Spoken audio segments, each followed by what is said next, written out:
Fee రీయింబర్స్‌మెంట్‌కి సంబంధించి update చూసినట్లయితే, కొంతమంది విద్యార్థులు ఏమని అడుగుతున్నారంటే, మేము ఆల్రెడీ కాలేజీకి ఫీజ్ అనేది పే చేసేసాము. ఆ అమౌంట్ అనేది మా అకౌంట్‌లో అంటే స్టూడెంట్ అకౌంట్‌లో లేదా మదర్ అకౌంట్‌లో రిలీజ్ చేస్తారా? లేదంటే కాలేజ్ అకౌంట్‌లో రిలీజ్ చేస్తారా? అని అయితే అడుగుతున్నారు కదా! దీనికి సంబంధించి మీకు క్లారిటీ అయితే ఇస్తాను. ఇది ప్రభుత్వం ఏం చెప్పలేదు. అయినా సరే నాకు తెలిసిన ఇన్ఫర్మేషన్ అయితే మీకు చెప్దామన్న ఉద్దేశంతో ఈ ఇన్ఫర్మేషన్ అయితే షేర్ చేస్తున్నాను. అలాగే 2024, 25 విద్యా సంవత్సరానికి సంబంధించి 6 స్టెప్ వాలిడేషన్ కోసం ఆప్షన్ అయితే వచ్చింది. ఆ అప్డేట్స్ కూడా ఇప్పుడైతే చూద్దాం. ఆల్రెడీ కాలేజ్‌కి ఫీజ్ అనేది పే చేసిన విద్యార్థులు ఎవరైతే ఉన్నారో, వారికి ఆ అమౌంట్ అనేది ఎవరి అకౌంట్‌లో పడుతుందో చూసినట్లయితే, ఏపీ ప్రభుత్వం వచ్చేసి ఫీజ్ రీయింబర్స్‌మెంట్ అమౌంట్ అనేది 2024, 25 విద్యా సంవత్సరం నుంచి మాత్రమే కాలేజ్ అకౌంట్‌కి ఫీజ్ రీయింబర్స్‌మెంట్ అమౌంట్ అనేది రిలీజ్ చేస్తామని చెప్పింది. అంటే అంతకు ముందు ఉన్న విద్యా సంవత్సరాలకి సంబంధించి అమౌంట్ అనేది స్టూడెంట్ అకౌంట్‌లోనో, మదర్ అకౌంట్‌లోనో లేదంటే జాయింట్ అకౌంట్‌లోనో పడుతుందనైతే అర్థం చేసుకోవచ్చు. అంటే ప్రభుత్వం దగ్గర పాత డేటా అయితే ఉంటుంది. ఇప్పటి వరకు జరిగిన 6 స్టెప్ వాలిడేషన్ అనేది గత ప్రభుత్వంలో జరిగింది ఏంటి? జాయింట్ అకౌంట్ తీసుకోవడం, స్టూడెంట్ అకౌంట్ తీసుకోవడం, మదర్ అకౌంట్ తీసుకోవడం లాంటి ప్రాసెస్ అనేది గత ప్రభుత్వంలో అంటే వైసీపీ హయాంలో జరిగింది. దానికి సంబంధించి బకాయిలొచ్చేసి 3,500 కోట్లకు పైగానే ఉన్నదనేసి అయితే కూటమి ప్రభుత్వం అయితే చెప్తుంది. అంటే ఆ అమౌంట్ అంతా కూడా అంటే బకాయిలున్న అమౌంట్ అంతా కూడా ఎవరి అకౌంట్‌లో పడుతుందంటే స్టూడెంట్ అకౌంట్ కానీ, మదర్ అకౌంట్ గానీ, జాయింట్ అకౌంట్ గానీ వీళ్ళలో ఎవరో ఒక అకౌంట్‌లో అయితే పడుతుంది.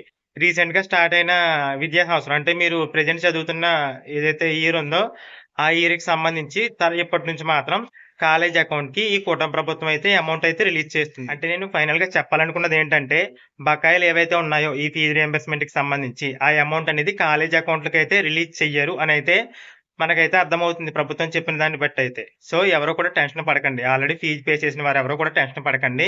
ఆ అమౌంట్ తప్పకుండా మీ యొక్క అకౌంట్‌లోకి అంటే స్టూడెంట్‌లకే వచ్చే విధంగా ప్రభుత్వం ఏర్పాట్లయితే చేసిందనైతే అర్థం చేసుకోవచ్చు. అలాగే నేను కమ్యూనిటీ ట్యాబ్‌లో ఒక పోస్ట్ అయితే పెట్టాను. ప్రెజెంట్ జరుగుతున్న విద్యా సంవత్సరం ఏంటి అని. దానికి సంబంధించి 2024, 25 అనైతే చాలామందైతే ఆప్షన్ అయితే సెలెక్ట్ చేశారు. అది ఎందుకు అడిగానంటే ప్రెజెంట్ విద్యా సంవత్సరం అయితే కంటిన్యూ అవుతుంది కదా! దానికి సంబంధించి ఇంకా మీకు అమౌంట్ అయితే పడలేదు. ఇప్పటికే ఆ అమౌంట్ అయితే పడాలి కానీ ఆ అమౌంట్ అయితే పడలేదు. నాకు తెలిసి ఈలోపు 2 ఇన్‌స్టాల్‌మెంట్‌ల అమౌంట్ అయితే పడాలి. మీకు 2024, 25 విద్యా సంవత్సరానికి సంబంధించి. కానీ ఇప్పటి వరకు ఆ విద్యా సంవత్సరానికి సంబంధించి వెరిఫికేషన్ అయితే స్టార్ట్ అవ్వలేదు కదా! దానికి సంబంధించి ఆప్షన్ అనేది జ్ఞానభూమి లాగిన్‌లో అయితే ఇవ్వడం జరిగింది. 6 స్టెప్ వాలిడేషన్ అనేది గత ప్రభుత్వంలో అయితే జరిగేది కదా! అదే విధంగా ఈ కూటమి ప్రభుత్వంలో కూడా 6 స్టెప్ వాలిడేషన్ ఆప్షన్ అయితే తీసుకొచ్చారు. కాకపోతే ఇంకా ఆ ఆప్షన్‌లో పేర్లైతే చూపించడం లేదు. కేవలం ఆధార్ నంబర్ ఎంటర్ చేసి సెర్చ్ చేయడానికి ఆప్షన్ మాత్రమే ఇచ్చారు.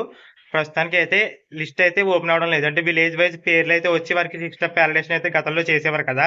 అలా ప్రెజెంట్ పేర్లయితే రాలేదు. దానికి సంబంధించి పూర్తి వివరాలు వచ్చిన తర్వాత నేను తప్పకుండా వీడియో అయితే చేస్తాను. Thanks for watching.